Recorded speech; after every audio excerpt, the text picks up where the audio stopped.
welcome to Exploria Stadium as we get set to go between the Orlando Pride and the Portland Thorns here on Friday night in the NWSL, one of two games going on tonight. Alongside Casey White, I'm Maura Sheridan. Glad to have you here with us. Let's take a look at the starting lineups for both sides. We'll start with the starting 11 for Orlando. This is what the Pride are going to put out there, Casey. A similar look with Toni Presley and Megan Monefusco right there in the center back position, but a new face in goal and Anna Morehouse getting her first regular season appearance. But the big name for this group right now is Maggie Doherty-Howard, just a really important player there in midfield for them that can really help pull the strings. Yeah, Morehouse in net after Erin McLeod has suffered a concussion, so we'll see how Morehouse does. She did play in the Challenge Cup, and so at least she does have some experience, but this is her first regular season game with Orlando. We'll start with Portland. Take a look at the starting 11 for the visitors in the Thorns. This is a Thorns team that has slipped a little bit as of late. We'll see what 11 they put out there. And Becky Sauerbrunn, Kelly Hubley in the back, really important for the Portland Thorns. Morgan Weaver joining Sophia Smith up top for the start, and Yasmin Ryan, two players that can really be a complement to Sophia Smith as she just draws so much attention. And then Samantha Coffey coming in fresh off her first cap with United States, joining up with Sagita and Moultrie. It's a midfield that has a lot of creativity and flair. Well, that's the thing about Portland is they have so much depth on this team. And so it's been a little bit surprising that Portland is on a two-game losing streak right now. They lost to North Carolina and they lost to San Diego, looking to right the ship against an Orlando side that is sitting just below the playoff line. It's Angel City in 7th and Orlando in 8th. And Portland is, I think pretty safe to say they will be in the playoffs. It's just about where. And with having Providence Park, I know they want a home game. All right, we're underway. Again, Exploria Stadium in Orlando. Thomas Snyder is the referee today. Orlando in the purple and black, and in white, that is Portland. Again, Casey White and Maura Sheridan along for the ride today as Becky Sauerbrunn gets the touch. Part of that back line that's been pretty steady for Portland. Smith already with it, off to the races. Presley chips it out. Michaela Clough sends it back to Morehouse, her keeper today. Michaela Clough in the starting lineup for Seb Hines, acting head coach for Orlando. And Clough is starting because Viviana Villacorta is down with a season-ending ankle injury. And so Clough has been inserted back as a starter, and obviously Villacorta will be out for the rest of the year. And Villacorta and Listro have been really good in those holding mid spots for Orlando during this stretch of games where they've performed very well. So Michaela Clough coming in, more of an attacking presence, not normally a player that plays as much in the holding midfield role, but has shown she can do that this year. And it's an opportunity for her to fill that role and maybe even provide something. At the beginning of the year, then Seb Hines took over and favored Villacorta, it seemed like, in the pairing with Listro, and so now Clough is in that starting role, presumably for the rest of the regular season. Sauerbrunn coming up here for Portland, of course, just off her stint with the U.S. Women's National Team. Took on Nigeria in a pair of friendlies in which they won twice, although the second one was pretty close, final score 2-1. Kylie Strom sends it up the touchline, intercepted here as Natalia Kuika runs right into Abello, who commits a foul.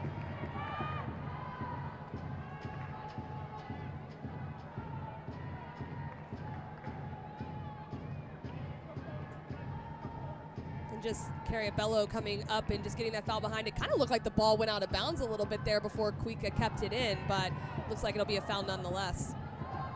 Oh, might have got away with one there.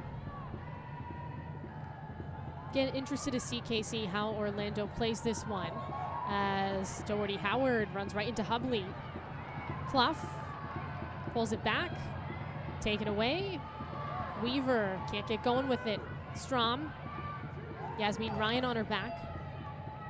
I think the question was, will they play conservatively or not? What are you seeing early? Well, they're picking their moments to step a little bit higher up the field, which I think we can expect to see. Portland has so many threats going forward that it's really the question, do you play a little bit of a lower block and just try to really mitigate those opportunities, or do you play the way you've been playing? And Orlando has been in good form, but they do need 3 points as they get further on in the season, not just a tie. So as we watch the game, I would expect that they'll choose their opportunities, when to step and try to go forward.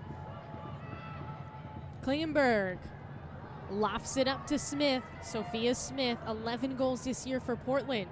Penetrates into the box, and Montefusco blocks it away. We will get a corner kick here for Portland.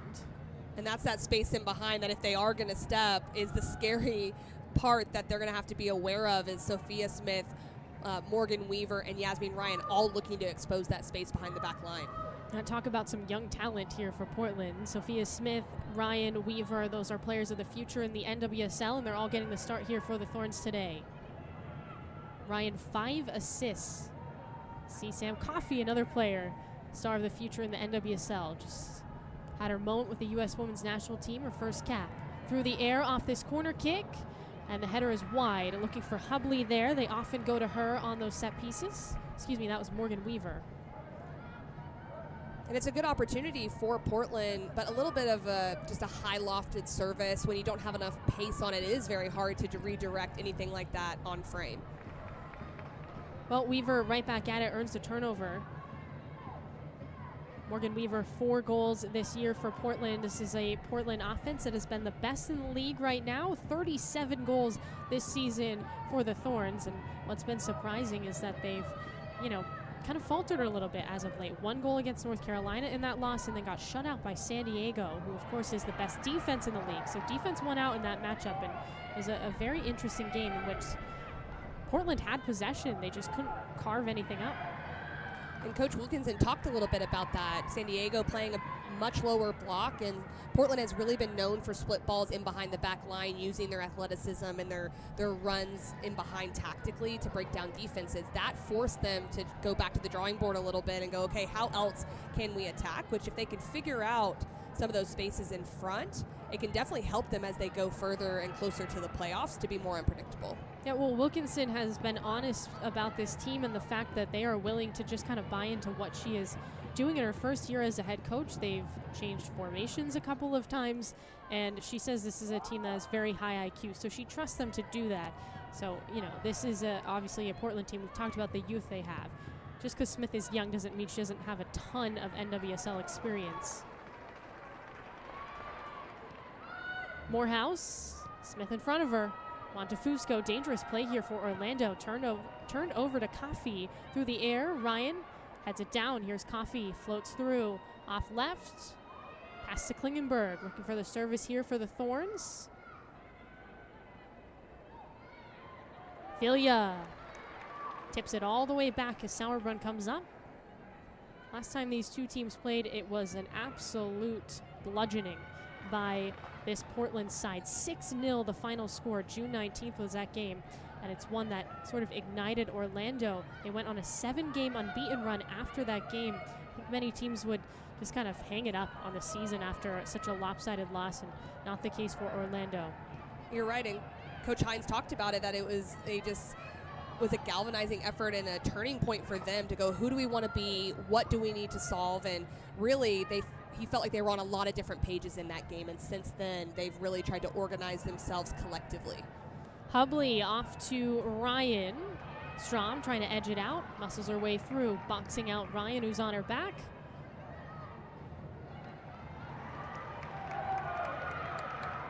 Doherty Howard reaches out. Sugita pushes it towards the middle, and Listro with a big boot.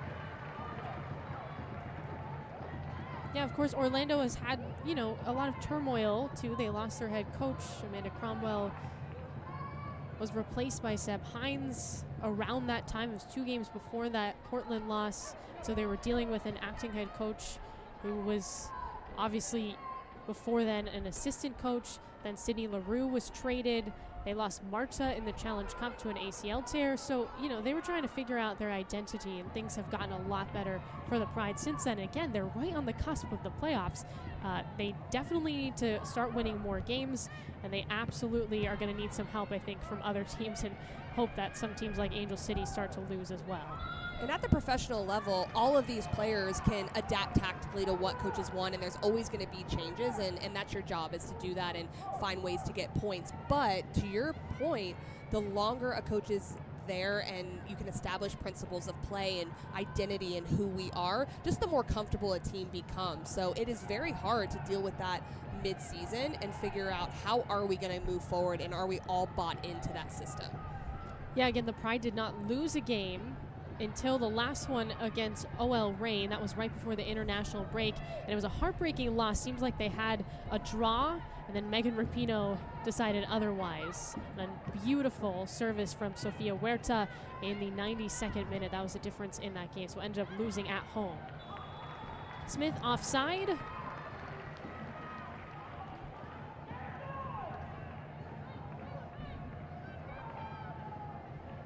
Sophia Smith very much in the Golden Boot race. It's her, Alex Morgan, who has 13 for San Diego, and then, of course, Diana Ordonez on the North Carolina side.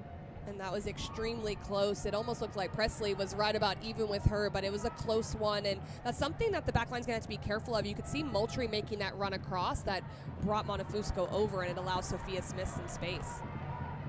Erica Timrack out of play.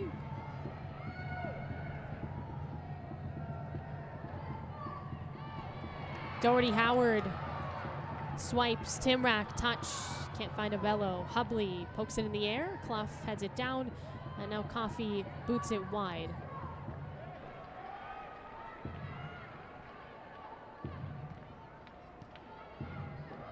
Sauerbrunn reaches out.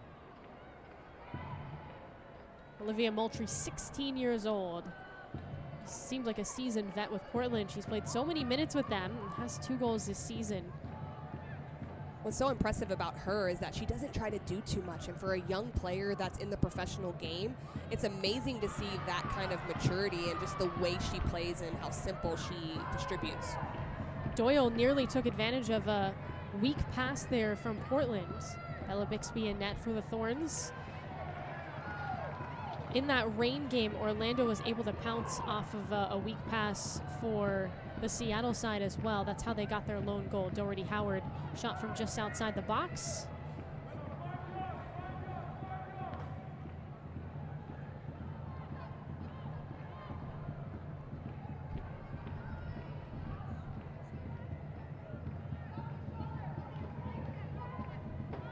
Hubley, center back, played every single minute for the Thorns this year. Been so steady. Sugita has started every game for Portland as well. Morgan Weaver, cross, Smith, the touch, and it's wide. Good opportunity there in transition for Portland. And when you defend a team like Portland, you're going to give up opportunities. They don't get 37 goals just out of nowhere. They are a team that can attack, but you've got to figure out what areas do you want to give up. And they're giving up the wide space right near now early. That ball is dangerous because it's floated in behind the back line. Everyone's facing their own goal. Montefusco gets a boot on that one and luckily doesn't go towards frame. Yasmin Ryan again on this corner kick, just 23 years old, through the air, back post, headed up, and it hits, or excuse me, it goes behind the net into the stands here at Exploria. Again, there's Hubley. She does have a goal off a set piece from earlier this year in a win against Angel City. To see Seb Hines, acting head coach for Orlando. Look, he's just 34 years old. He's done a great job with this team. Walked into a tough situation. They've really turned it around. Of course, he was a player here in Orlando with Orlando City as well. Orlando City most recently played here at Exploria Stadium and won the U.S. Open Cup. So it's been a good time to be in Orlando, and the Pride would like to build off of that.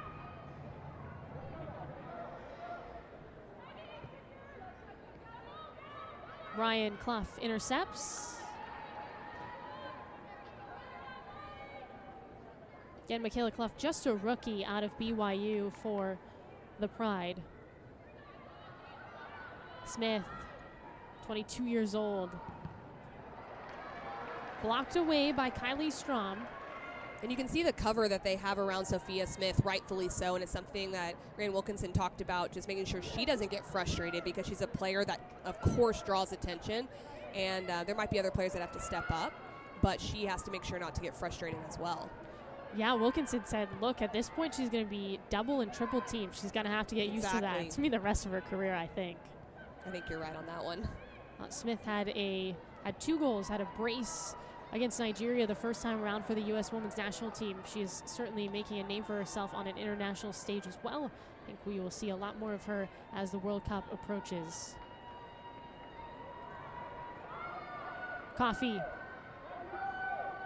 Again, first cap with the U.S. women's national team in that second game against Nigeria. It was a really sweet moment. Her whole family was there. Her sister writes for the Philadelphia Inquirer, and if you're not from the United States, that is a local paper here in Philadelphia, and wrote a nice little article about watching her sister play for the U.S. women's national team. So a really special moment for the entire Coffey family. She was also the 250th player to play for the U.S. women's national team. And what a moment, too, to have that first game be the moment that the CBA is signed for the United States. As if it wasn't memorable enough, right? I mean, it's just an amazing moment to be able to experience as a player and to have family there and everything, and then on such a historic evening, like all that together just makes for a great night for her. Yeah, Becky Sauerbrunn gave a speech. Wilkinson was so impressed how off the cuff it was. Of course, Sauerbrunn is so well-spoken, was a big part of that push for the United States to get equal pay on the women's side. And there was a lot of thorns kind of sprinkled around that moment. Crystal Dunn was there as well. And just a big week, I think, for women's sports in general, and to see that all culminate in the signing was extra special. Strong back there, rips it away, going head-to-head with Kuika. Coffey comes back to intercept. Here's that service in, tripped up in the box, no call. Weaver goes down, Smith pulls it back out here for Portland. Coffey, Ryan.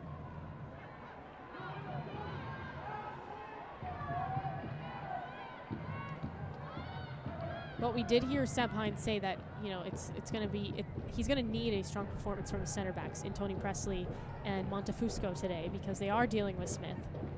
Yeah, and that's a difficult part, is she draws so much attention and you have to respect her movement, but there's opposite movements that are going on at the same time with Morgan Weaver, Sagita joining and getting in behind, Yasmin Ryan coming in. So it's about dealing with players but also dealing with spaces, and that can be incredibly difficult if the movements are done simultaneously to draw out defenders. So it'll be important for them to make sure that they are aware of those spaces that Portland's trying to penetrate.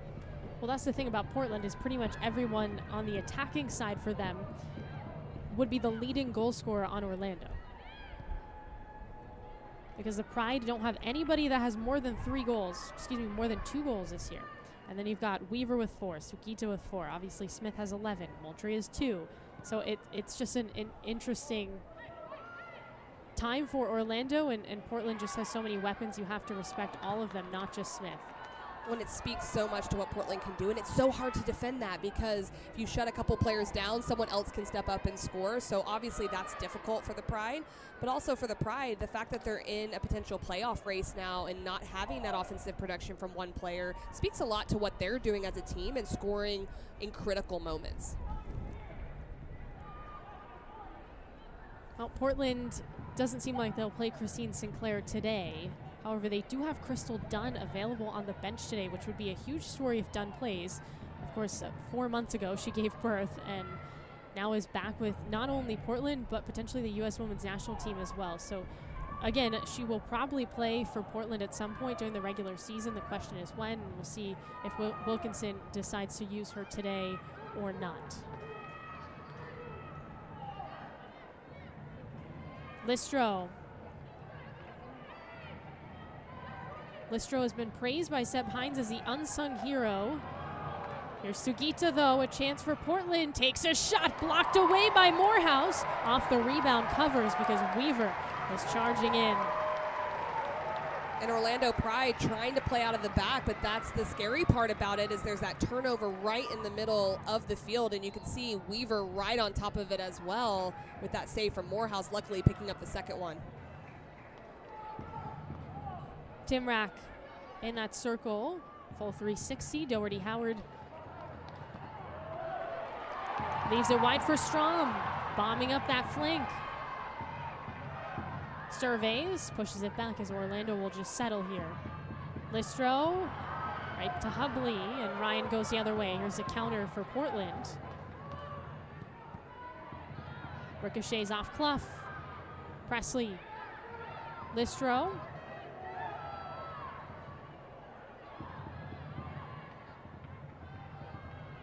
Well, again, ever since that June 19th game, which was right before the long international break, here in the NWSL. Orlando was struggling against everybody. Since then, they've turned it around. Obviously mentioned the 7-game unbeaten streak prior to that OL Reign loss, but also they've done really well against teams that are right now in the top 6. So if the season ended today, would be in the playoffs. They're 2-1-1 against those top teams, including beating San Diego in San Diego. And that can be so nice for a manager to have those results behind him, but for the players, because they start to go, okay, we can play with the top teams in this league. So there's just that mental edge that can also come with that, especially not having the best start. So I think that's really important, that you can see their buy-in, they get the results, that creates more buy-in, and now the confidence to play against those teams can be seen on the field. Yeah, I think at the beginning of the season, if you're on Portland, you're looking at this Orlando game, you're checking it as a win. Not so much anymore. This is a gritty team that, again, has made a lot of noise in the league. See Rian Wilkinson. Carriabello, by the way, for Orlando, still looking for that first NWSL goal. She's come very close. She's forced an own goal, but still has not gotten it. I know that Hines is patiently waiting for her as well. Plays big minutes as a rookie.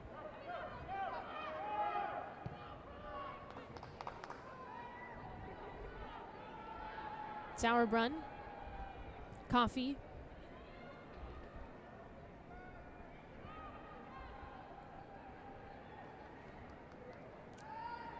Olivia Moultrie. Then this was sort of what Portland did against San Diego. They possessed for so much of that match and really, but still weren't able to score. So, I mean, they're looking for more opportunities to get quality shots off and finish. Klingenberg. Weaver in the area, cuts it back. It's behind Smith, and it's cleared by Orlando. And the Pride's not really playing in a low block. They're definitely playing in a mid block, so they're not pressing high, and so they are definitely conceding some possession in some portions of the field, which shows they want to be able to get forward as well in transition. But Portland is pushing their outside backs up, which is forcing Timrack and Abello to defend, and it's creating more opportunities for Portland. Also means that the counter might not be there as much for Orlando. Correct. Doyle is more of a post-up forward playing. She can keep possession to try to get numbers forward, but not enough numbers forward when you have 2 or 3 defenders back for Portland. So they have to be able to build through the middle in possession. Timrack.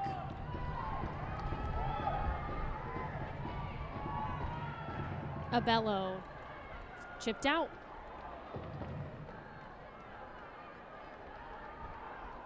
Well, over 20 minutes into this one, we don't have a score yet. Orlando and Portland, again in Orlando, Florida. One of 2 games today in the NWSL. Chicago and OL Reign will play a little bit later tonight, and that's a very massive game in terms of playoff standings and who's going to get home games and all of that.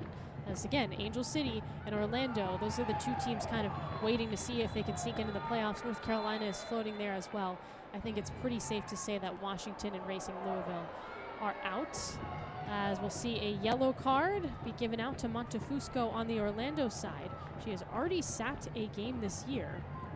And Sophia Smith just got positioning here. It's a clear yellow card with the tug of the shirt. Sophia Smith would have been gone. And I'll be honest with you, at this point, at the middle of the field, why not? It slows down the play for Orlando and doesn't allow Sophia Smith to start to run into space, which is something they certainly do not want to see in this game. She is on a tighter leash, though, Montefusco, because she's already sat with 5 yellow cards over the course of this season. So she now, if she gets 3 more, actually it's 2 more now, then she will have to sit again for another game. And I think that's a consideration, but when you're in a game where you're like, we got to get 3 points, if it's going to be a 1v1 against your other center backs, sometimes, while it wouldn't be good for Montefusco to sit a game when it comes down the stretch, they have to focus on the one here. So it makes it where those decisions can become kind of hard. I think also home games, too, for that. Exactly. Quick throw in here for Montefusco. Then she's been steady at center back. The question is it Toni Presley or Carrie Lawrence who they use to pair with? Seems like Presley is who Hines has favored most of the time, but Lawrence has been in there, especially for midweek games. And kind of going on what we were just speaking about, if Montefusco did have to sit, they do have another player there. Smith, this is dangerous, always. Smith lofts it in. Morehouse swats it down. Clough clears. Top of the area, doesn't quite get out as Ryan now controls here for Portland. Kuika splits the defense, cuts it back, Moultrie. Coffee redirects.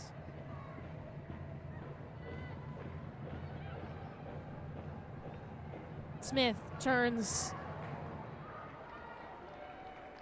Corner on the way for Portland as the whole defense swarms around Sophia Smith once she gets possession. You took the words out of my mouth. I was going to say, is that 4 or 5 Yeah. players that were converging on Sophia Smith? Well, there's 3 right there she takes on in the 1v1. That was the one before that Morehouse got the save on, but just so dangerous around that box. And once you get into the penalty area, you have the advantage. They can't really foul you there. So she does so well to take those touches in there to protect herself.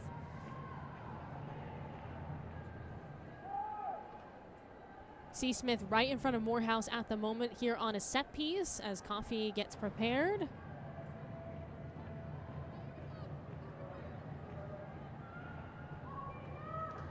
Coffee. It's up. Morehouse reads well.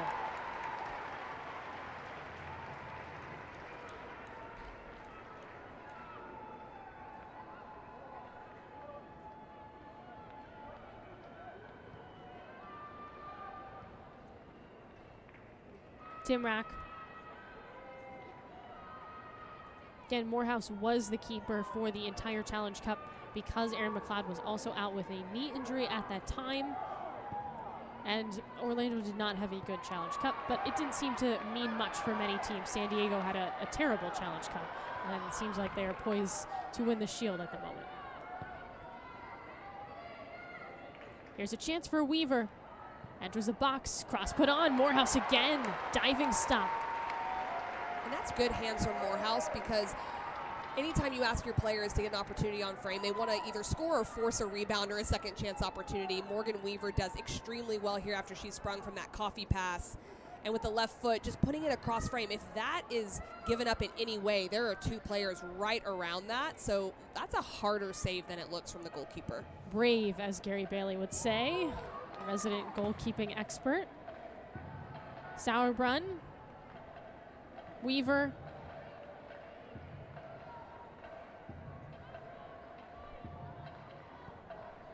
Again, Moultrie has proven to be a very solid distributor for this Portland side as well.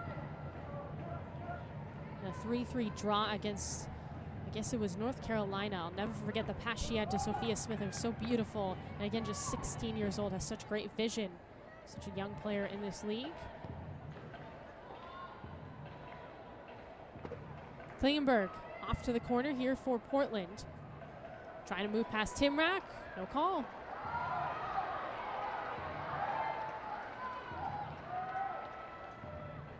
Listro. That one's still in. Weaver knows. And again, Coffee and company can reset here for Portland.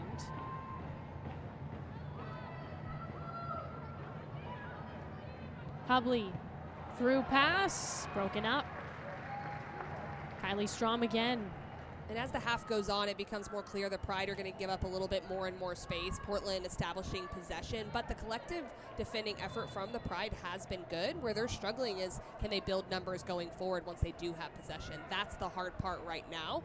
But I think defensively they look good, and it shows the respect that they do have for this Portland attack.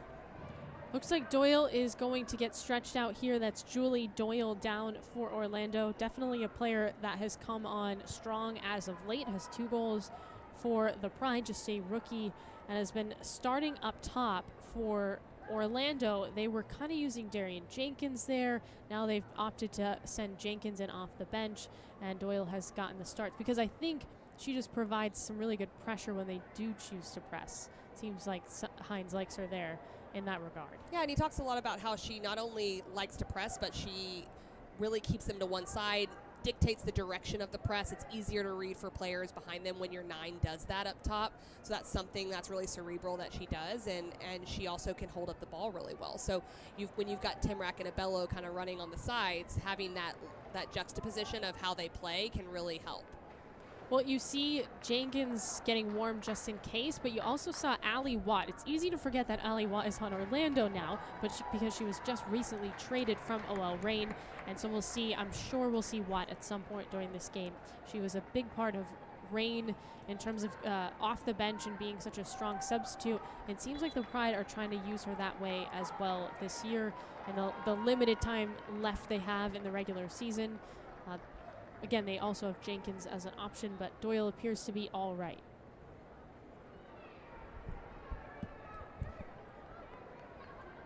Oh, Michaela Clough and company back on as everyone got a chance to get some water. It's, of course, early September in Orlando, so not comfortable weather at all, humid as per usual.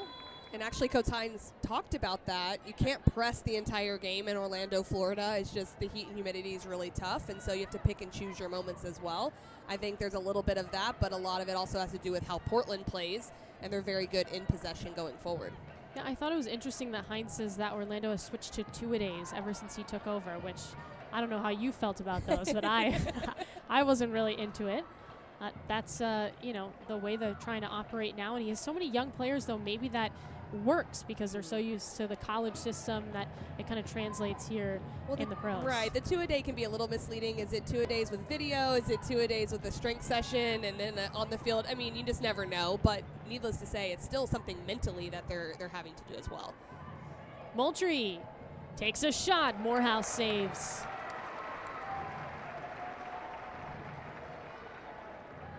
It's been very steady back there for Orlando. Again, the backup keeper in net. The Pride have not really done much offensively their way. Strom trying to get some separation.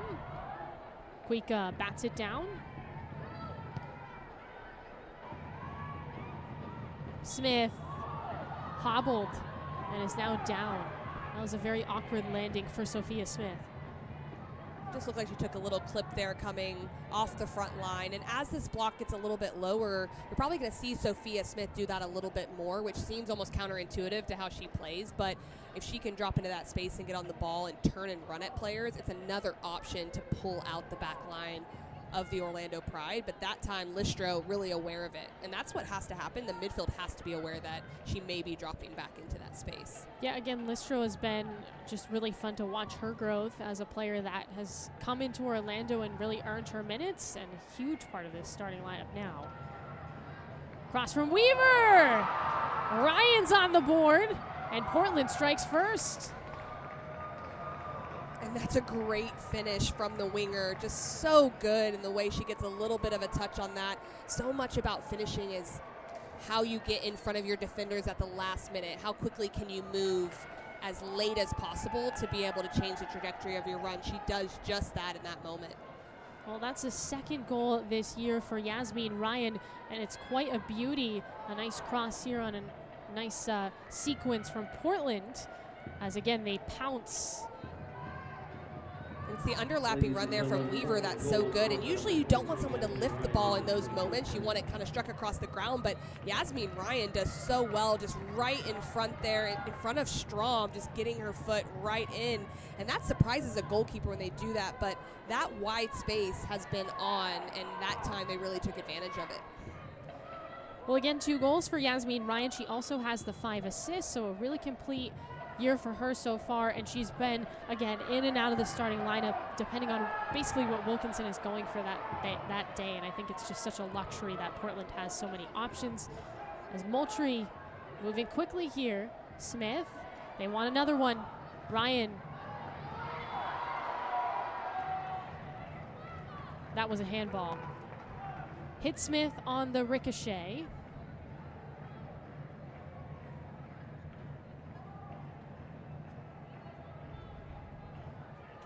This is what Orlando does not want to see, is her being able to dribble forward Sophia Smith. Just unlucky on that deflection to go off her hand. But you're going to have to see Orlando Pride now start to come out more, because 3 points is so important for them. So now being down a goal, they're really going to have to try to push. But when that happens, obviously more spaces continue to open up for the Thorns. Yeah, again, I think I feel like I say this now almost every week, but at this point, draws just it's not going to cut it for a team like Orlando. So they have to win this game. Wins are a must. As Sugita off to Smith. Here comes Sophia Smith, and it's lofted way into the stands.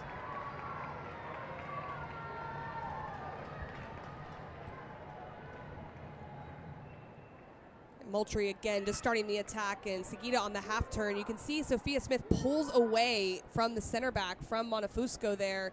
A little bit unlike Sophia Smith hitting that one high, normally would go for the back post area on that one, but you can see there's little spaces now that are starting to become available to the Thorns just within 2 minutes of them getting that first goal.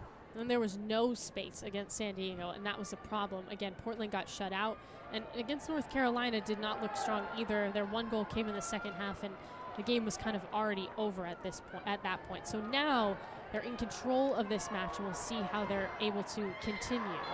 As we see Strom go down, we're going to get a card. It's going to go against Yasmin Ryan, the goal scorer.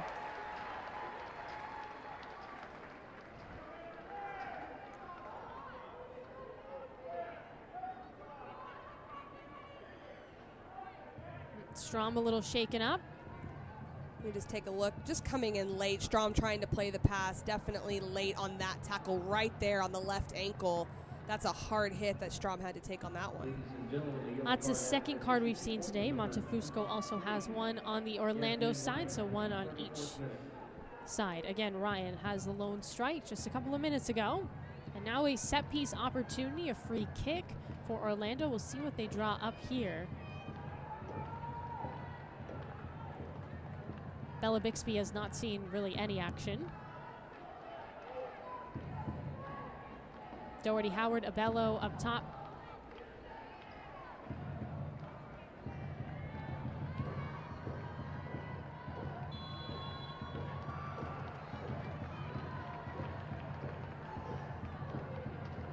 Doherty Howard hesitates.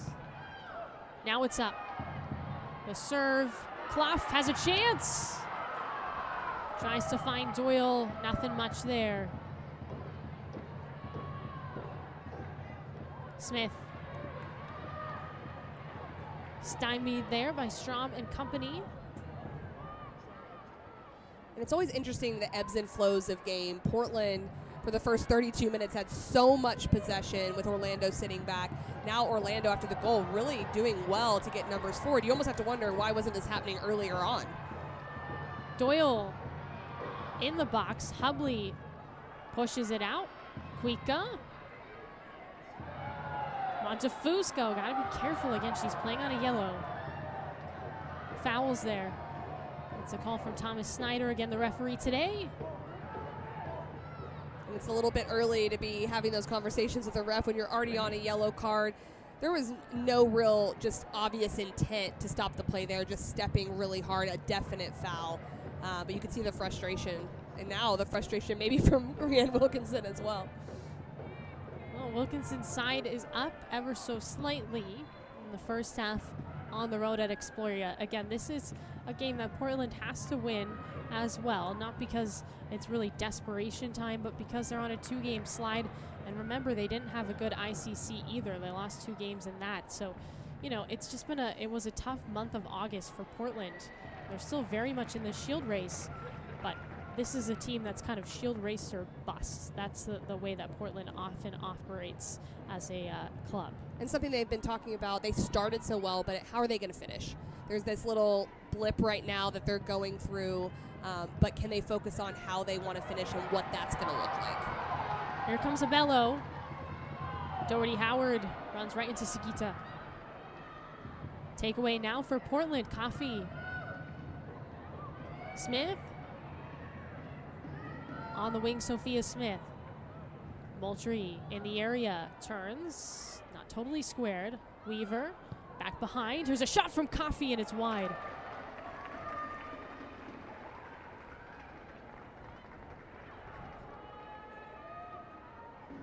And it's good build-up play. You can see Morgan Weaver coming inside, Smith taking that outside position on the flank. And look at just the savviness of Moultrie, just to draw 2 defenders.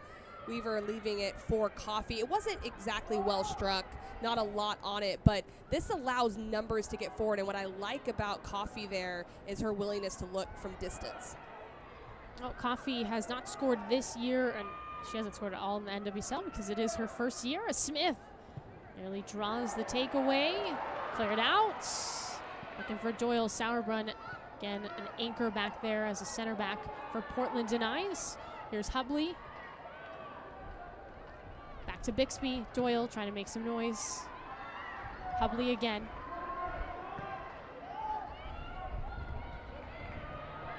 Over the foot of Ryan.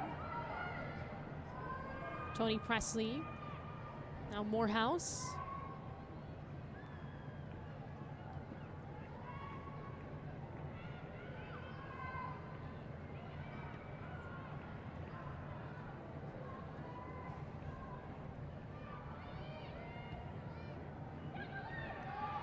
Strom. Centers. Timrack. Doherty Howard. Well, the passes haven't been super crisp for Orlando as Montefusco gets it right back for the Pride. Here they come. Off the build-up, Filia's up. Has 2 goals this year for the Pride. Timrack. There's a foul by Moultrie right at the edge of the area, and this is a great spot for a free kick. And just recently, right after Yasmin Ryan scored, she committed the foul that gave him an opportunity. Now this one even closer and more dangerous. It's not something you want. Timrack just gets a little bit of position. I think the ball call was on the body there, just a little bit of a push, but there wasn't a whole lot in that one. But if you don't have the positioning, and it just looks way worse than it might actually be, and these are the kind of moments Portland doesn't need to give up an opportunity to Orlando. They've had the majority of the half, and it would be a shame to give up too much of an opportunity at this point. And the last set piece that Orlando had, Clough had a good opportunity. She wasn't able to strike it in a strong way, but she had a good chance. We'll see what Doherty Howard does this time around. Much closer range here for the Pride, looking for the equalizer.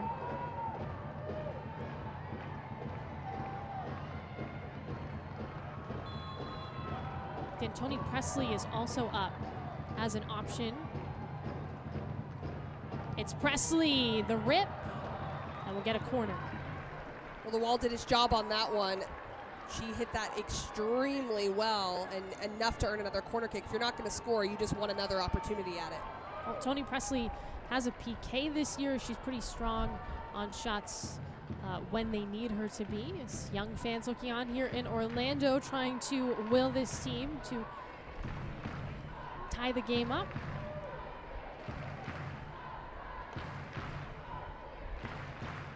It's Timrack on the corner. See some movement. Up for Clough! And it's wide. What a beautiful header from Michaela Clough. So close.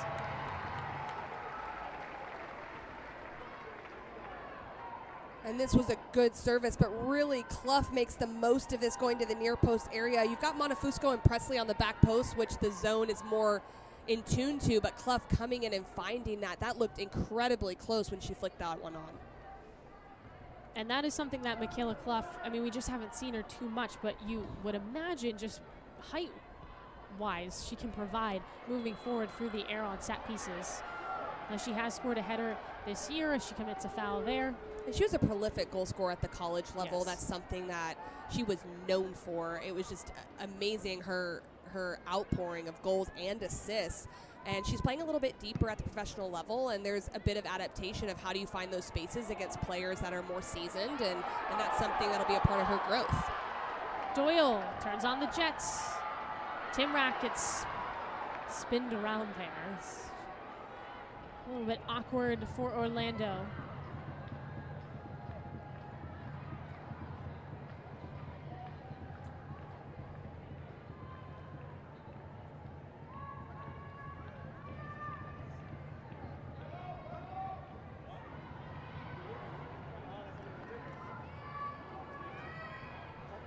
Strom.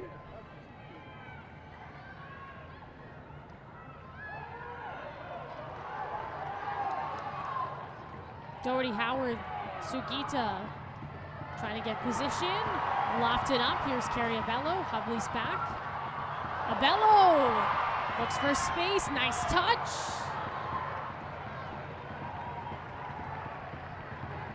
very good run from the rookie. Extremely creative, and this is good defending because I thought Abello was in on this one. Hubley does just enough to be able to just get a little body there, and it allows Kuika to come across and shut down the angle, because I thought Abello was going to be in on this one. But you love to see that confidence of 1v1, but seasoned defending right there from those two for the Portland Thorns. Yeah, again, for all the talk about Portland's offense, they do have 6 shutouts this year. They've been very strong defensively as well. And a lot of times you don't see that, because if you commit that many numbers forward in the attack, you can be caught in transition quite a bit in as high level of a league as the NWSL is. So that doesn't happen a lot to have it on both sides of the ball, and they certainly do. Yeah, look at North Carolina. Exactly. That's a team that's top of the NWSL in goals allowed and goals scored. Carriabello, again, a good opportunity for Orlando. Things have opened up.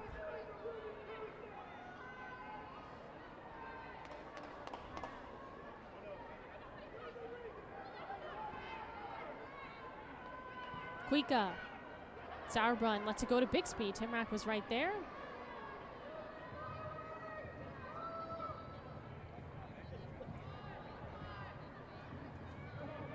Coffee. Sugita. Ryan. Strom again. And that's actually been a really good matchup. Ryan got the best of Strom on that goal, cutting in between her and Presley. But actually in the 1v1, they've really been going at it, and I think it's an interesting one to watch, because Strom, as the game goes on, is probably going to get higher and higher up the field as the Pride push, and Yasmin Ryan will definitely be looking to take advantage of that on the opposite end. Well, we get 2 minutes of stoppage time here at Exploria Stadium. Coffee. Weaver. Listro denies Strom.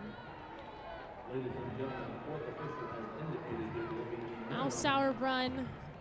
2 minutes of added time. Timrack defensively going head to head here with Klingenberg. Opts for the back pass here to Bella Bixby.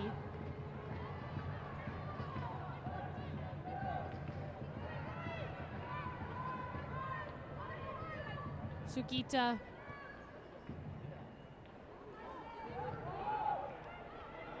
Ryan turns, runs right into Presley. Leaves it up for Doyle. Not enough time.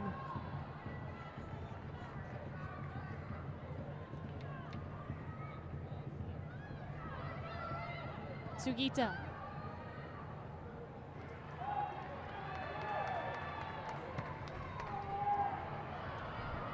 Another turnover.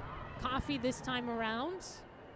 Took a shot from outside the box a little earlier in this half. And these are big moments for the Pride. They cannot afford to give up another clear-cut opportunity or goal. So really important moments here at the end of the half. Klingenberg. Thelia. Clough. Finally get out of trouble.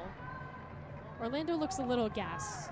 They do. It's been a lot of defending. They haven't had much of the ball, and it certainly is wearing on them. Well, there's Doyle. She gets fouled. Hustle play there from Julie Doyle. And really at this point, that's what you need. You need to slow the game down, because Portland is starting to make their way back into the game. 1-0 is a lot different than 2-0, so you don't want to concede in these moments and try to get into halftime and just try to figure out what are we going to do next. But Hubley, center back getting forward, center forward coming back to defend. A little bit of a role reversal there, but Doyle does well to draw the foul. And that will do it for the first half of action. We see Yasmin Ryan with her second strike this year in the NWSL, and that's the difference in this one so far. Any thoughts on the first 45 minutes? I think it'll be interesting to see what the Pride does to try to get more numbers forward and to unsettle the Portland Thorns, which is easier said than done because they are so confident in possession, but something has to change tactically to get more opportunities. Again, Portland and Orlando, the Thorns are up right now after 45 minutes of play. We'll take a break and we'll come back for the second half after this.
Visit NWSLsoccer.com to keep up to date with the NWSL. NWSLsoccer.com provides the latest news, team standings, updated league information, and everything else you need to know about your favorite players and clubs. Become a fan of the NWSL on Facebook for exclusive news and interactive content. Follow at NWSL on Twitter to keep up with all of the live action during the 2022 NWSL season. When you can't watch your favorite team in person, be sure to tune in and watch. All NWSL games are available on either CBS, CBS Sports Network, Twitch, or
those things right there on your smartphones. Looking good, Pride fans. Get those phones out. And of course, I'm going to catch you back here, right here, September 21st. But for now, enjoy the second half. I'm Sabrina. I'm out.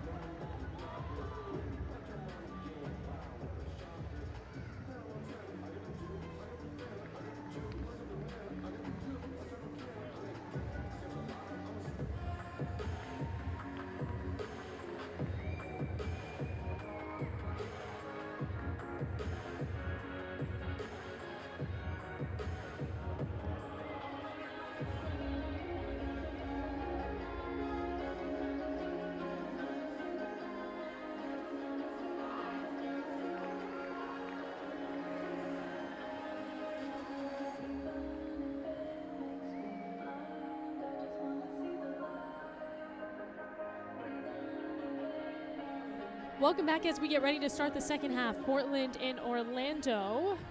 As Portland up 1-0, came down to a Yasmin Ryan score. We'll take a look at the stats from the first half of action. Again, Orlando playing from behind at home. Looks like we're going to see Ali Watt sub in this game, and that was a substitute that we aren't too surprised to see.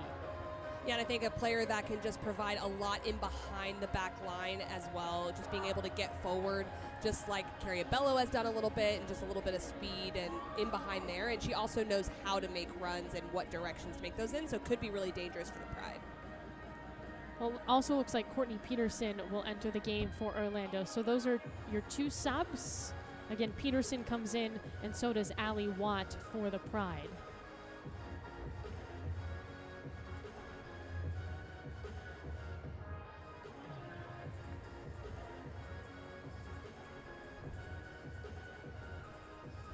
Thorns will start with the ball here in the second half.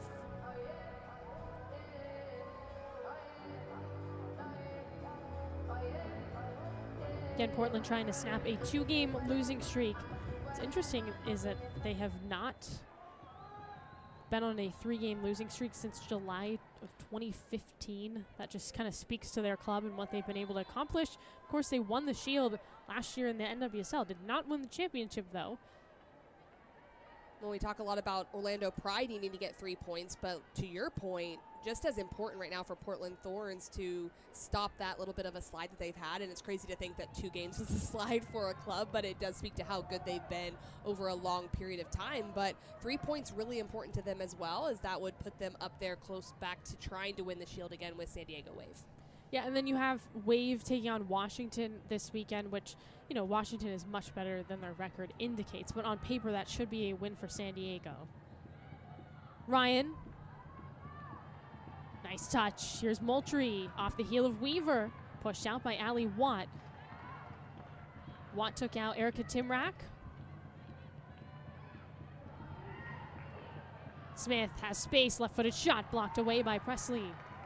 And it's good play from the Portland Thorns. I'd like to see Olivia Moultrie go for goal a little bit more. And you just forget how young she is and that there's time for that in her development. But there's opportunities at times where she can get out of that possession game and look for opportunities. But one thing she does so well is even if she doesn't take those, she keeps possession, and it allows another opportunity to come for the attack. Substitutions at halftime for the Orlando Pride. Well, we'll see Sam Coffey off this free kick. He is replaced by number 17, Courtney Peterson.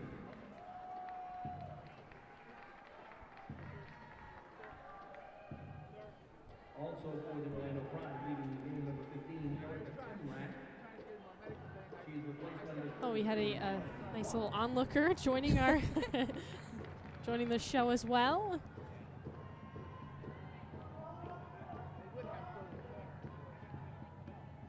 Here's Coffey off this set piece all the way towards the back post. The header disrupted by Toni Presley as Sugita picks up the rebound here for Portland.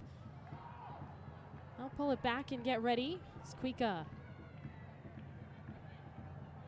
Looking for Weaver. Runs right into Montefusco. Does a tumble down. Play on. Coffey. Smith keeps it in here for the Thorns again, looking for some insurance, some cushion moving forward in this match. Sugita. Peterson. Ripped away by Peterson. And her pass is taken away by Ryan. Just got a little ahead of herself there. Kuika. Here's that cross. Montefusco in front of it.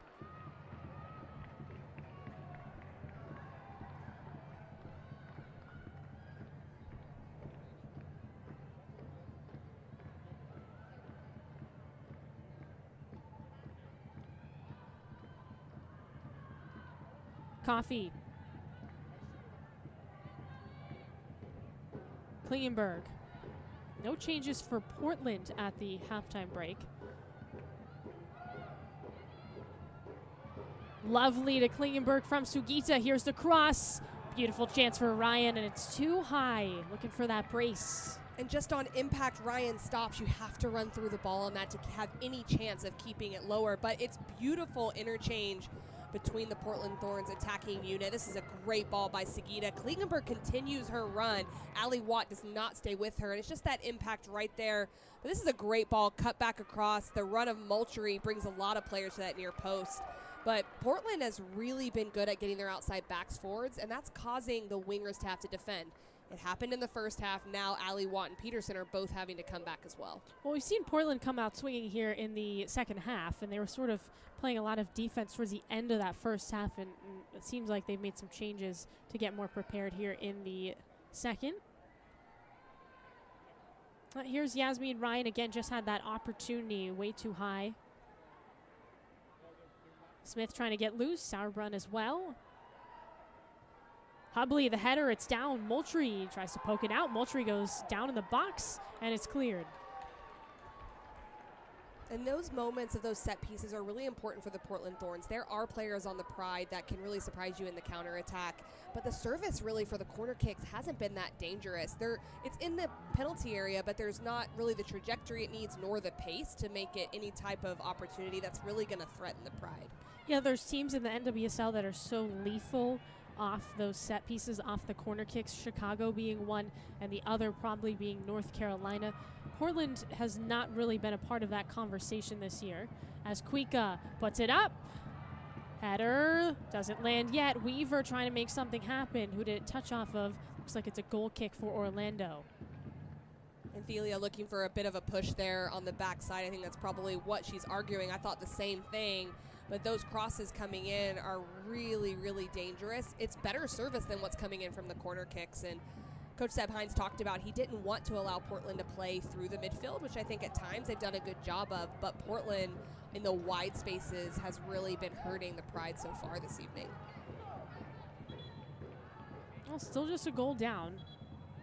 Well, this is not an Orlando team that scores too much. Again, I mentioned the fact that they have 6 players with 2 goals, but no one has 3. And one of those players, by the way, is Sydney Leroux. So I should really say they have 5 players with 2 goals because Sydney Leroux obviously was traded to Angel City about midway through this regular season.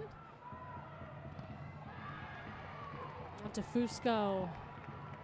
Morgan Weaver. A little bit of a shove after the fact from Morgan Weaver. Again, a competitive match between these two sides. So much more competitive than the last time. Here's a leading pass, a chance for Orlando. Peterson slows. Kuika gets back in the nick of time. Peterson now stuck in the corner, gets it loose to Allie Watt. Doherty Howard off the serve, and it's just too far ahead of Doyle. And you can see the spaces that Orlando Pride can look for, those diagonal runs. Peterson looking to get in behind, but Portland Thorns doing well to have 4 players back. There's a bit of a half opportunity there for the Pride, but that's something that they can continue to look to take advantage of. But look how many players get back for the Portland Thorns, but they still find a way to get some sort of opportunity here. Again, Doherty Howard. Decent look for Orlando. And Sauerbrunn off to the races here for Portland, trying to get an opportunity back, but she runs right into Michaela Clough. Pride, Hubley. Now Kuika will settle a little bit. Again, you see Allie Watt with a little bit of pressure here from Orlando, was traded from Reign August 15th, so it hasn't been that long for Allie Watt in an Orlando uniform. This is only her 3rd game. She did score in her 1st game against Gotham, which was a victory for Orlando. Gotham has really struggled this year. Clough from Thelia. Has it again, Michaela Clough. Watt, offside.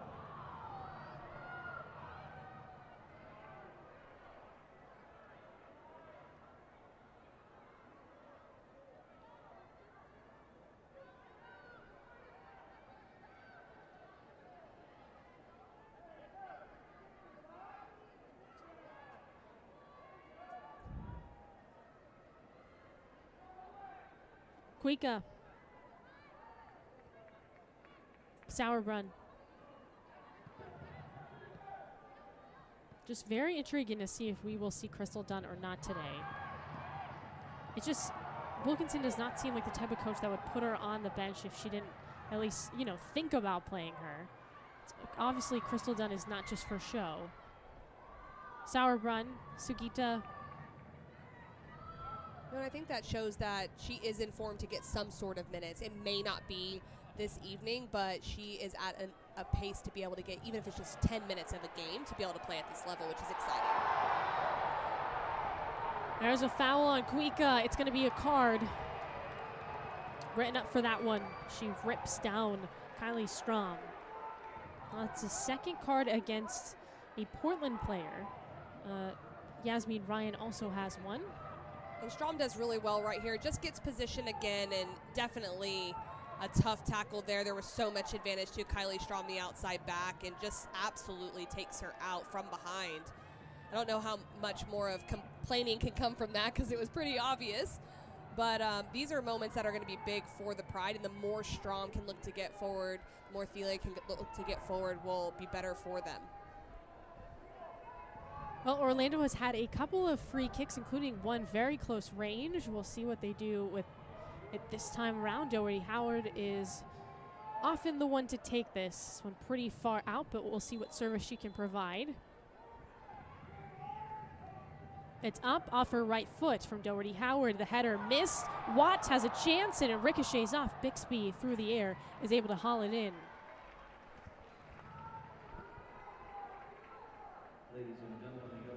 And this one just falls right to Allie Watt, but so many players in front. There's a collision right there. 3 players right in front of that shot. I'm not even sure which one that went off of. Let's see it again. Might have been off of Sauerbrunn. It was right off that left leg. Just takes a little bit of the sting out of for Bixby to collect.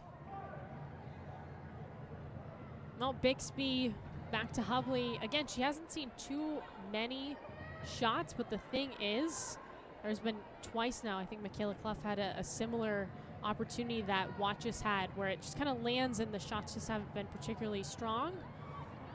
Again, credit to Sauerbrunn for getting in front of it as well.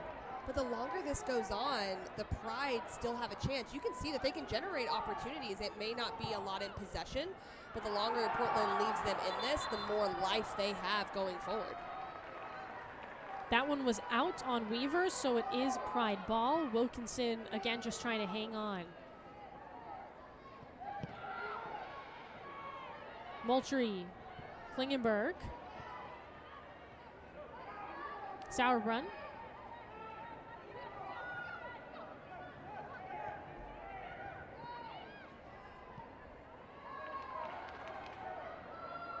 Coffee.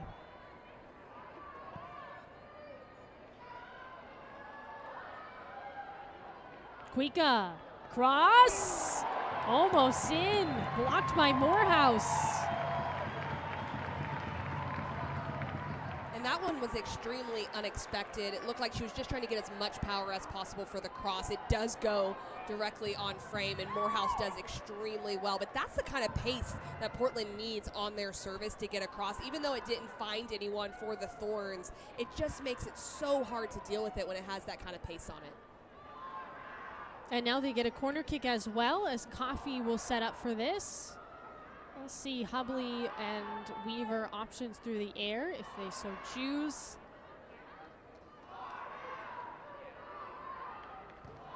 Coffee. Missed. But again, Portland possession. And that one way up into the crowd from Kuika.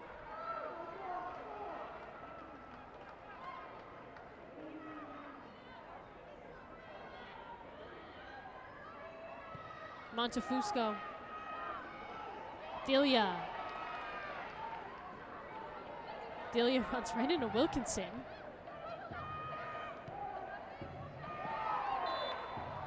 Things getting a little chippier, a little more physical in this match. Again, big implications for both of these sides.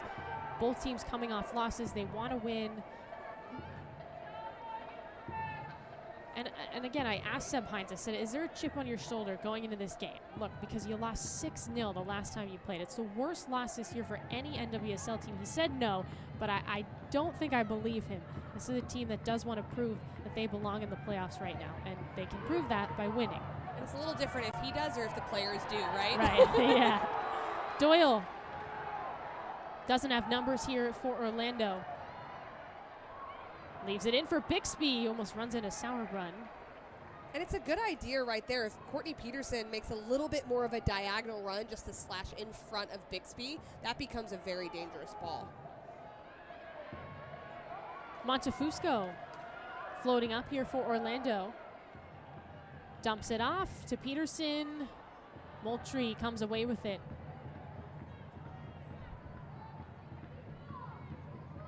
Coffee, Watt sticks her leg out.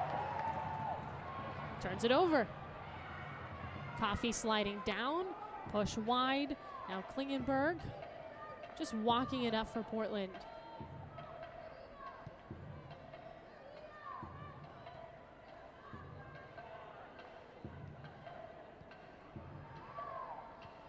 Sugita.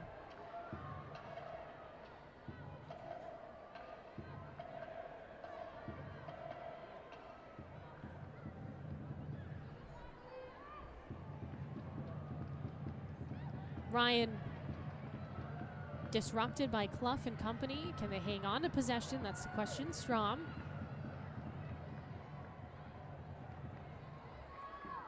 One off Orlando. Doherty Howard.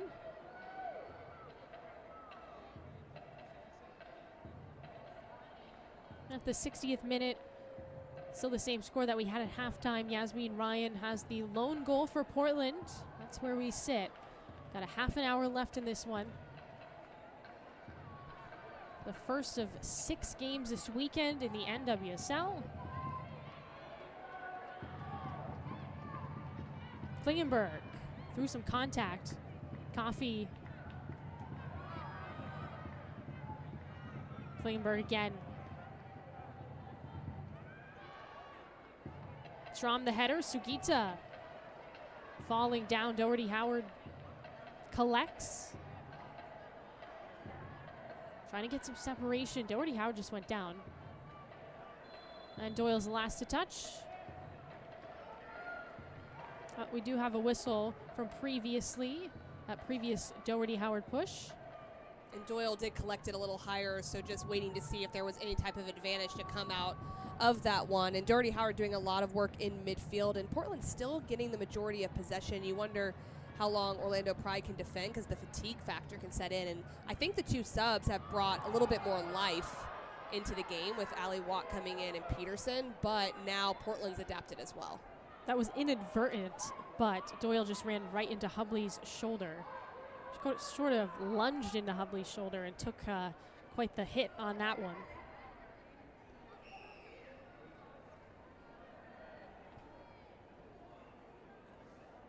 We can take a look back at it. She's just going there, just providing a little bit of separation, and Hubley not allowing her to come in on that one, taking a little bit of a step in front to protect herself, and Doyle's the one who ends up on the ground.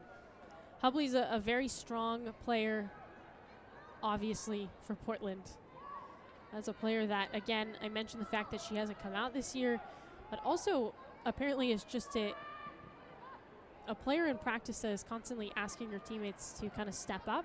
And Wilkinson says that she will never stop reminding those on the front line that she has a goal this year. And it is something she brags about every single day, to the point that Wilkinson says, enough is enough, Hubley. We have heard it before, But it's something she's very proud of this year in a, I think a fun way. I think she's negging them a little bit. Oh, yeah. Why not? Smith, again, swipe by Strom, an undercut. We'll get a foul again on Portland. Remember, 2 players with a yellow card on the Portland side. Smith is not one of them. They've definitely amped up the physicality.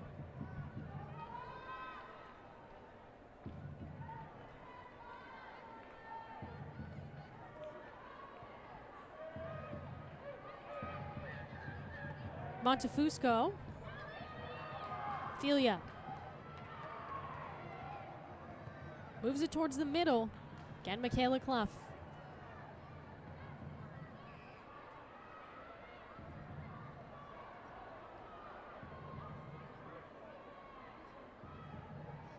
Hubley. Still in. Presley touches it out. Strom bodies that throw in. Now touchdown to Sagita. Weaver in the area. Watt. Orlando, Coffee. Portland rips it away. And something really that you notice is that Portland Thorns outside backs are still able to get forward, whereas on the other side, Orlando Pride really is going to probably have to try to commit more numbers forward, whether that comes through the middle, whether it comes through the outside backs. They have to make the wingers defend from Portland if they want to change the momentum. Here's Morgan Weaver off a cross. Left behind Moultrie. Swerving through, Sugita has an opportunity. Left-footed shot, tries to tuck it in the corner, and she does. Hina Sugita with a beauty.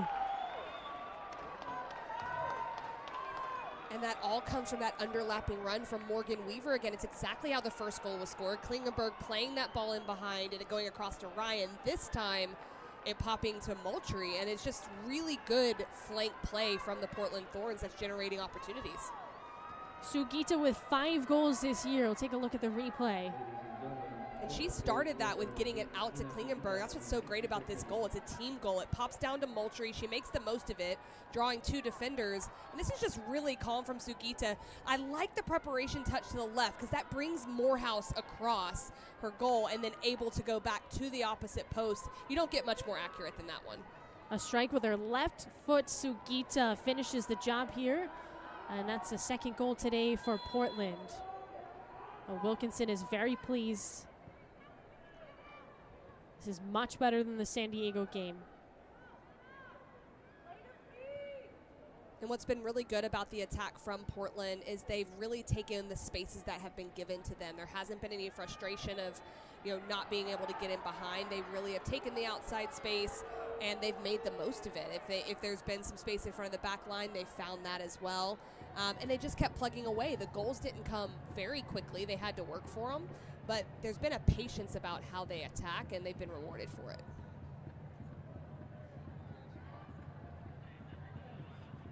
Hubley. Kuika.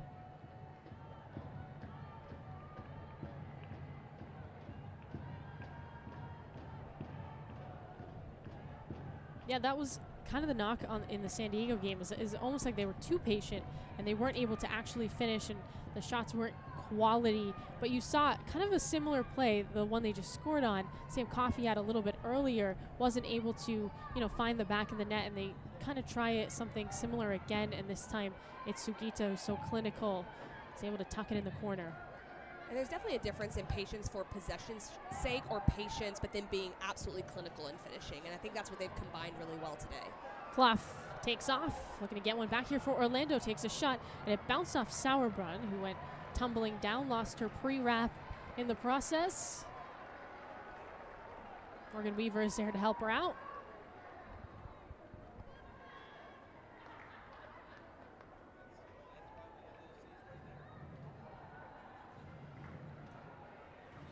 Well, the Pride will get a corner kick.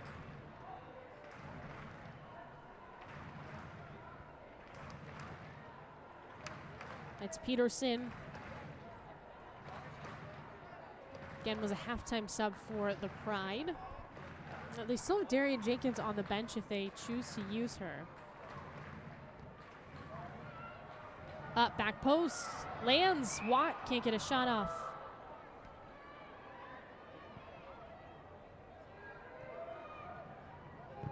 Peterson denied by Morgan Weaver. Rolls all the way to Strom. Now Morehouse in net for Orlando.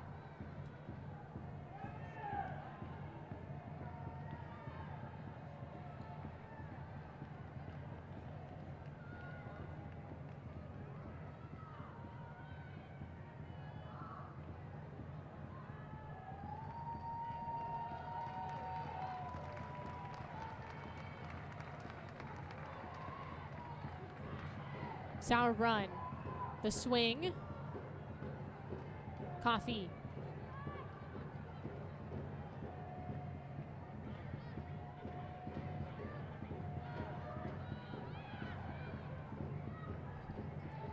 Sugita.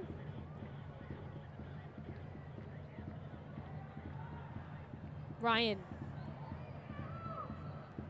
Little fake. Cuts it back in the area. Smith. Clough got in front of that, still kind of crowded.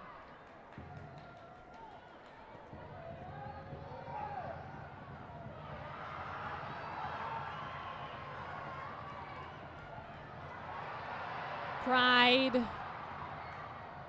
Doyle boxes out Sauerbrunn, makes sure she's behind her, then goes and gets the ball. Trip. No call there as Ryan pushes it forward to Smith. Morehouse beats her. And that's good from Morehouse playing a little bit higher. As the Orlando Pride push, that space inevitably is going to become open in behind the back line. She's going to have to manage that space, or Sophia Smith will have so much of it to work with. Here's Smith. Takes a shot. Kick save by Morehouse. And Smith didn't connect right on that one. You could just see the way she hit it with the inside of the foot. It was not exactly how she swung for that one. So, was still able to get it on target, but definitely not exactly how she would want to hit that. We will see substitutes for Orlando more. We'll see Leah Pruitt come in the game. Thais Hayes will also enter. So we'll see Hayes come in and Pruitt as well. Julie Doyle will exit for Orlando, as will Maggie Doherty-Howard. So those are your subs. And a lot of times when you give up the amount of possession that Orlando Pride has given up, you mentioned it earlier, there's some fatigue involved. So Seb Hines looking to kind of change the trajectory of this game as any way he can, getting fresh legs into the game so they can continue to try to make Portland Thorns uncomfortable, because to be honest, in possession, they've looked very composed the majority of this game. Well, Orlando only has 4 games left after this, and so time's a ticking to kind of make that run towards the playoff. And you don't want to put yourself in a situation where you don't control your own destiny and you sort of rely on certain teams to lose and all of that. And, I think the Pride will look at this season as a victory in terms of just turning the season around, absolutely. But these are competitive players. They would like to be one of the 6 teams left in the end. Sauerbrunn.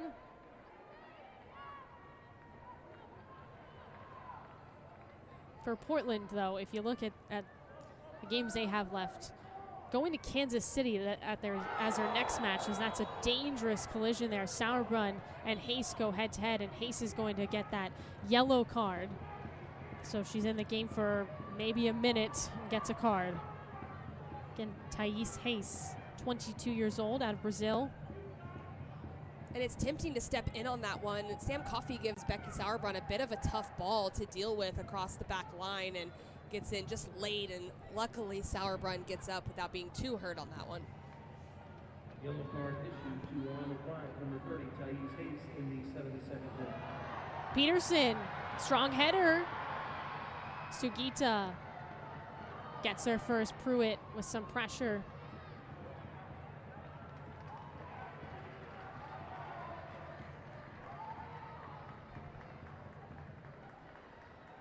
Strom, Clough. Thelia makes a move. Klingenberg read well, blocked away. Smith intercepted by Thelia, tries a fancy move, and Smith is right there. Seb Hines will send it to Thelia. We still haven't seen Haley Hansen come in. Usually she'll come in for Thelia if that's the sub, but we haven't seen Hansen.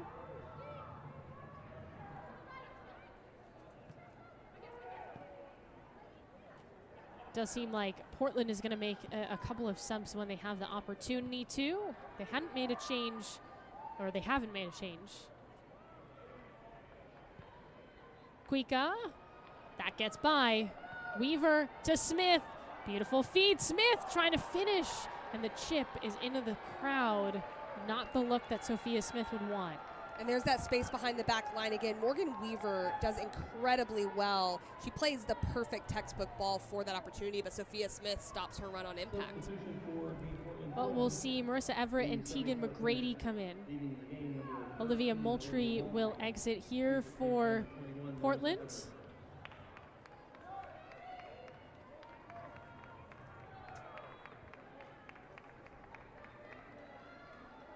Again, Marissa Everett actually had a goal the last time these two teams played, as Kuika also exits. I mean, a lot of players had goals in that game. It was a 6-0 score. Becky Sauerbrunn scored in that game. That was I'll never forget that moment because I was calling a game with Lori Lindsay, and her and Becky Sauerbrunn are obviously close, and she was on her phone at halftime, and she said, "Becky just scored." And I was like, I don't know what you're talking about, but it was a great moment. Again, Becky Sauerbrunn, pure joy in that lopsided victory. It seems like Portland's in a prime position to walk away with this one, but we've said that a couple of times in the NWSL this season, and it hasn't been the case. And you never want to get too comfortable. Smith. Presley racing back to get in front of her. And a corner is earned.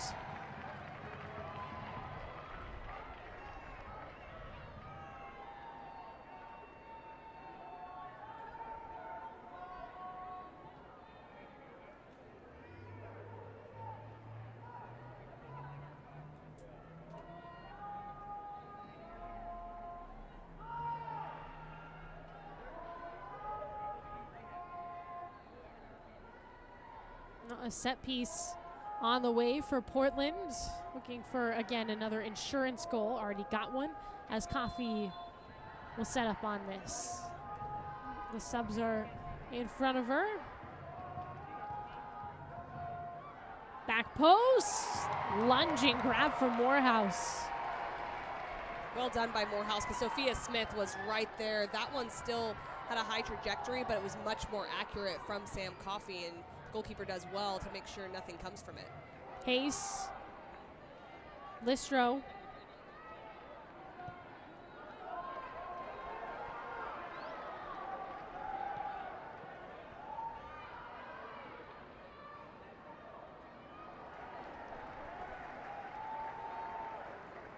Set piece opportunity for Orlando.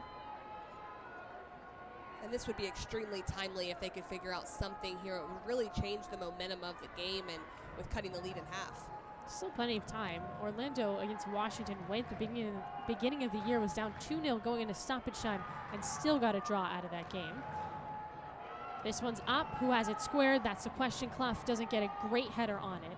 And it's reset to Listro, but we have a foul back in the area. We got a player down as Coffey in some pain right now for Portland. Hate to see this. Sam Coffey, obviously a massive starter on the Portland side. Didn't see what happened there.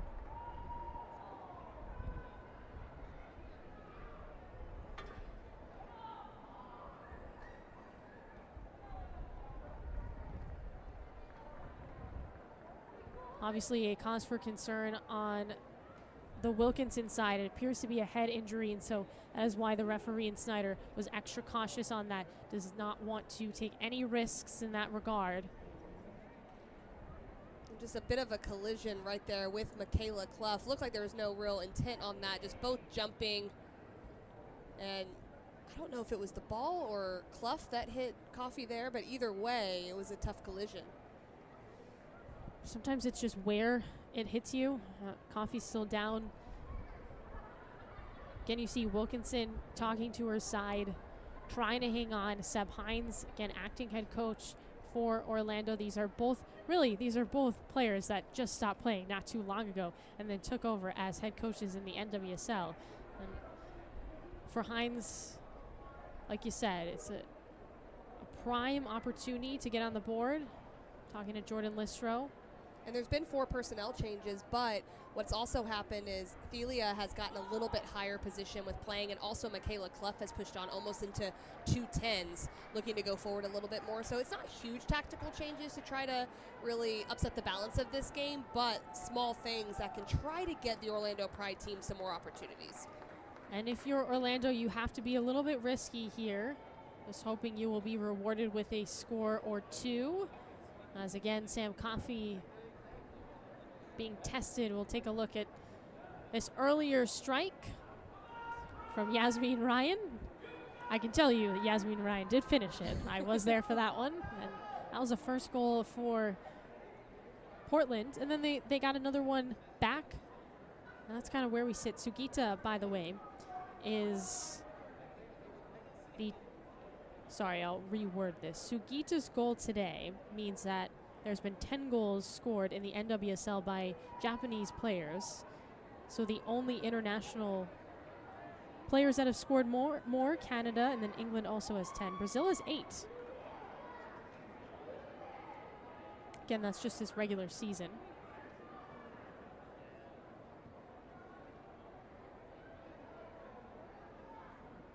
Coffee's still down. We'll get some water. And these are some interesting moments because it really does just take the sting out of the game, and the next couple minutes after this is restarted, it'll be interesting to see like which of these teams uses it to their advantage. Does this kind of slow down the Orlando Pride? They had the corner kick, they had a couple opportunities there, allows Portland to reset, or will Orlando Pride continue to push on? Coffee is up, but she has to step off. Sophia Smith, boy, she's come close to goal number 12 on the year, but she's had some great chances, but some of her shots have been a little high today. Again, there's been limited time between the U.S. Women's National Team playing Nigeria and coming back to join Portland, so I think that's going to be kind of a theme throughout the weekend as these players coming back from international duty. Credit to any Canadian players that play this weekend because Sure. They had to go to Australia. And I think Sophia Smith's just been a little bit technically off, and that's going to happen sometimes. I mean, you're not going to be technically on every game, but you really have to see just how many chances she's still creating. That is so incredibly important because most of the time she is going to be finishing a majority of them. Peterson. Smith is back. Tegan McGrady was traded from San Diego. Madison Pogarsh joined the Wave.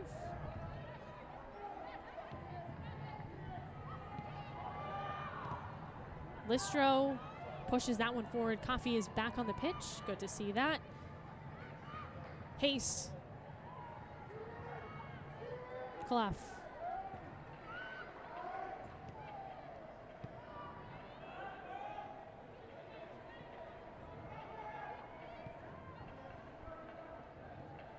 Sauerbrunn and Hubley back and forth as Pruitt puts on some pressure.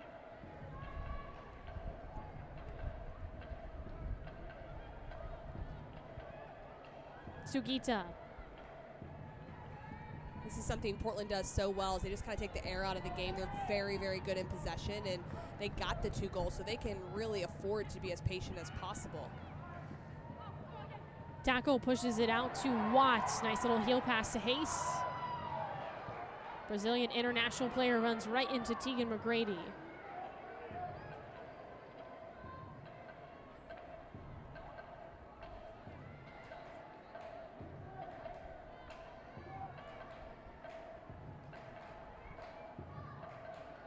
Clough.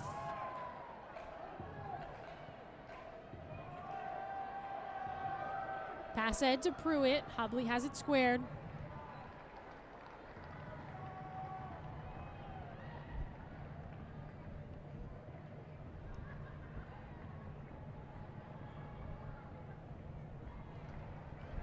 Here's Michaela Clough again. Well, Yasmin Ryan ran through that, so we'll get a corner for Orlando.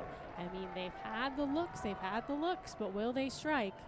And I like Michaela Clough being closer up. We talked about her ability to score goals at the collegiate level, and she's getting a little higher in this second half. And it's not a lot of direct opportunities, but she is getting on the ball closer towards goal, and set pieces are coming from it. Taste this time around off the set piece, and it's not a great one. Smith boots it all the way back.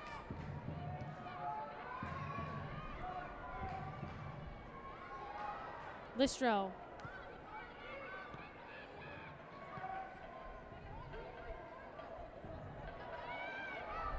Sugita all over her. Smith got wrapped up with Thelia.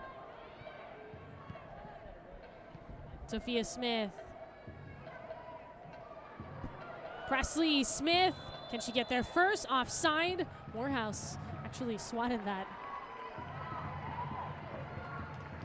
That was an interesting one because in the run of play, it looked like she might have come from behind there, but that was a lot of open space for Sophia Smith.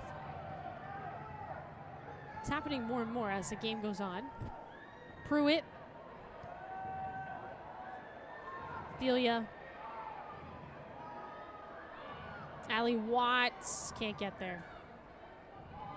And you kind of expect those spaces to come more available. Orlando has to push, and they're definitely pushing their outside backs higher. And you almost feel like they're either going to get an opportunity or Portland's going to punish them on the other side because there is so much of that space becoming available. Yeah, there's a reason that teams don't give like that against Portland, and that reason is Sophia Smith.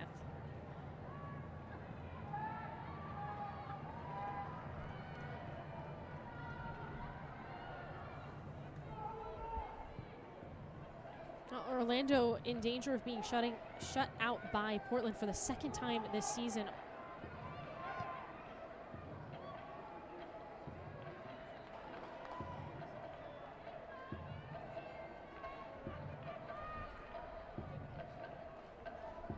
Klingenberg. Weaver. Coffee is playing some keep away a little bit. Now push forward. Touch to Weaver. Cross. Broken up. Clough swipes.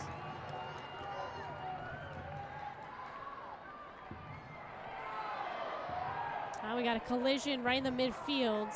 Sam Coffey called for the foul. All right, here we go. Crystal Dunn checking in the game from Portland. What a moment for Crystal Dunn, who again had a son on May 20th. Her son was born, Marcel. Unbelievable turn to train, get back, and play in what's going to be, 5 minutes of action here for Portland.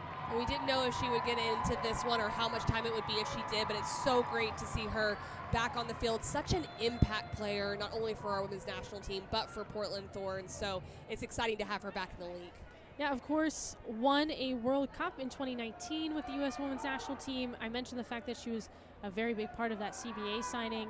She is a huge name in women's soccer around the world, and Crystal Dunn is back in the NWSL with the Portland Thorns. Again, just easing her into the season. This is a perfect time, too, with the team up 2-0. You feel pretty decent about it, but boy, you just wonder, if she can play a bigger and bigger part. There's Marcel. Look at that. Look at him. Very, So very cute. Again, the last game for her, 327 days ago. It's really not that long. Right? When you consider that she had a child. It's Exactly. And just anytime you've been out for as long as she has, just getting those first few minutes is so wonderful, no matter how it goes. But you just want to get those under your belt and get moving forward again. Yeah, and like I said, if she can play a big piece for them, even off the bench, it's just what a weapon to have in your arsenal. And you're trying to make a shield run and make a run, to the championship. That's a great piece to have back. Exactly. Here's Dunn. Again, her first touches in about a year. Weaver rips a shot, bobbled by Morehouse, but no one around her.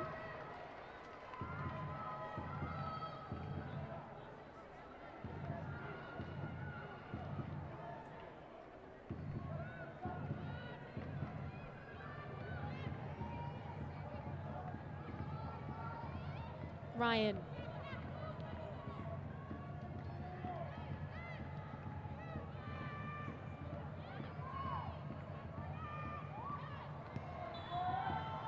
Trip on Portland.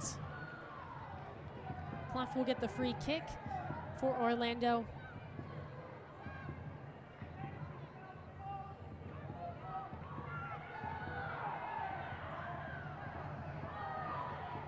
Again, done 30 years old.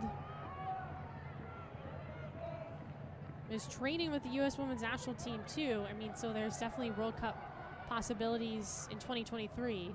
But right now, focused on this Portland game and trying to pull off a win on the road at Exploria Stadium. Pruitt, ooh, does flick one by. Peterson doesn't get the edge. Weaver. And that's better pressure from the front. Orlando Pride just picking moments to get a little bit higher up the field. And really on the flip side, Portland Thorns has had a lot of defending from their front runners, which has really denied the counterattack. But Orlando's still having trouble with really generating clear opportunities going forward. Pruitt.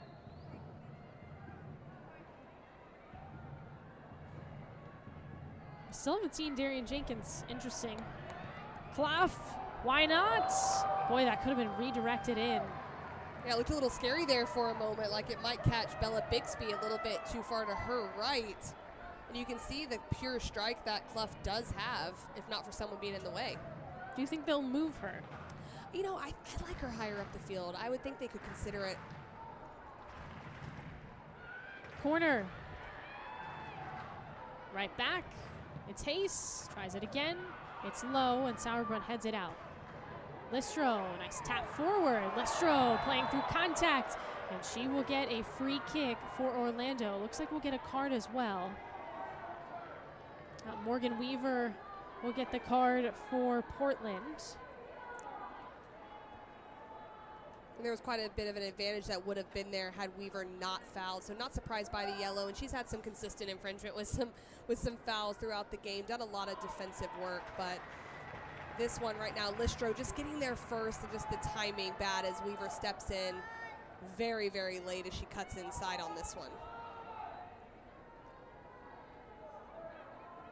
All right, so another set piece for Orlando. We're going to get 6 minutes of stoppage time because we had that Sam Coffey injury.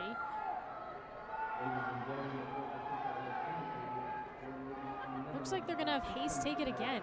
Yeah, it'll be interesting to see. Bixby's kind of cheating over a little bit to her right. Will she go for frame, or is she going to look for service? Now Bixby's coming back across, but it'll be interesting to see what Hayes decides to do.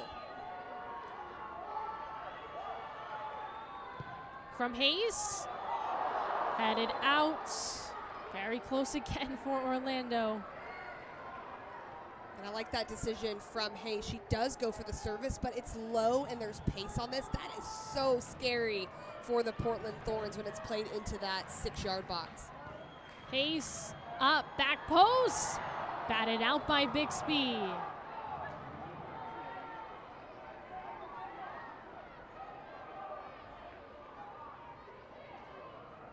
A little too close for comfort here on the Portland side.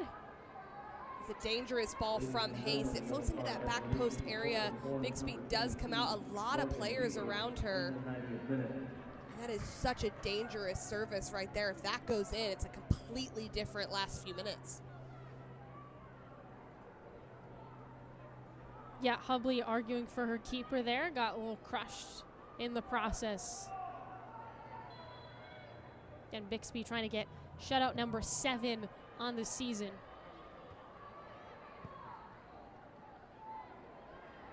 Pruitt.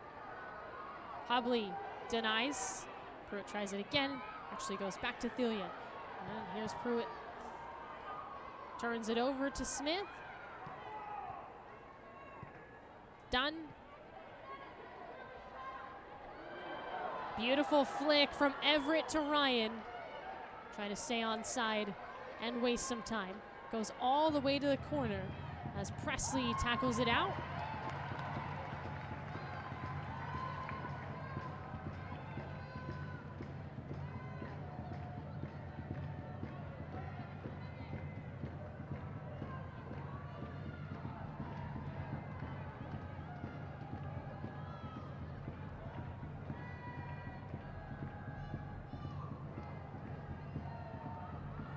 Everett.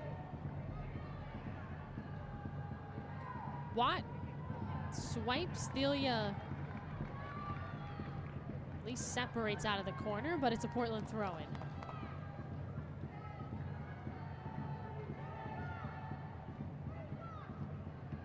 Right now, Yasmin Ryan has a game winner.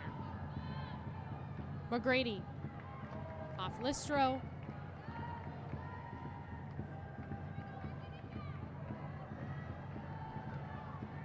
Well, this would be a complete win for Portland, again, who really needed it. It's all about finishing strong at this point. It's really, you know, it's hard to peak at the right time. I think teams struggle with that. And obviously, it's better to peak in September than May. And there's a lot of things that are good about this game, not just getting the win, which is obviously the most important thing at this point in the season, especially with the 2 losses, but the way in which they've scored, getting some more players on the field, getting minutes. You have Crystal Dunn coming back in. So there's just so many different things that have come out of this game for them if they can close it out. Yeah, and again, Christine Sinclair has not played yet. They still have that as an option moving forward, and you kind of save her, rest her up for Kansas City too, and still get the win. Rocky Rodriguez, not sure if Rocky Rodriguez is going to be able to come back in. We did see her actually warming up in the pregame, so we'll see if she plays against Kansas City, but she's dealing with an ankle injury, so to have a complete performance without that pair, that is really solid. And as you go further into the season, that depth can become even more important throughout the playoffs. Weaver trying to make some noise. Cleared out by Morehouse.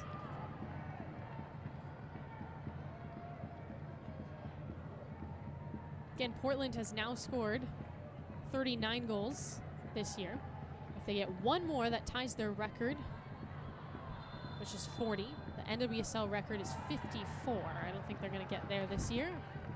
Is that a challenge? I think you might be challenging them Maybe. a little bit there. I mean, got to score about 6 a game. Well, Crystal Dunn knows about that. As you know, North Carolina is one of those teams that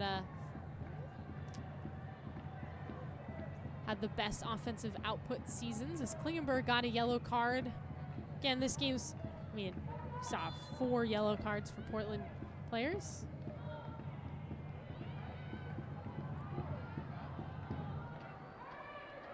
Looks like we will have a very late sub for Portland.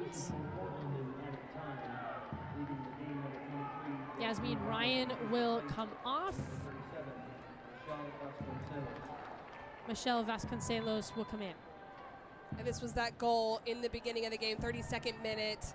Yasmin Ryan doing so well just to cut inside between Tony Presley and Kylie Strom. It's a great touch.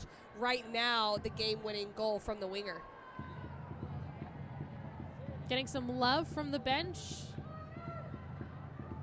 Vasconcelos again enters stoppage time sub. Sugita, Coffee.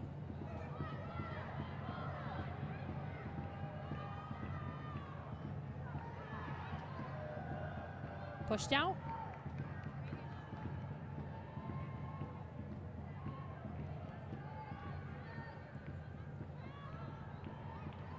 Hubley draining clock. Sauerbrunn as well.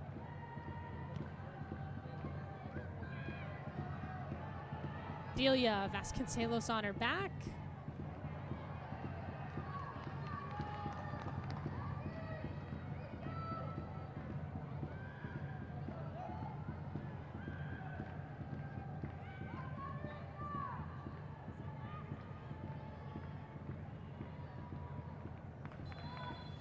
And there's a final whistle. So again, Portland gets a goal in each half. Yasmin Ryan scores, Hina Sugita scores, and they pull off the victory. They snap a 2-game losing streak, and they put Orlando on a 2-game losing streak on the other end. So again, a very complete victory for Portland today. An all-around really good performance, as you said. Really good in possession, 2 very good goals, and then thwarting the counterattack of the Orlando Pride for a great win.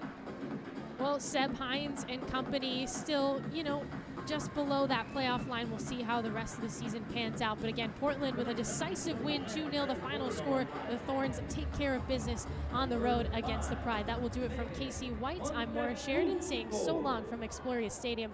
Have a great night, everyone.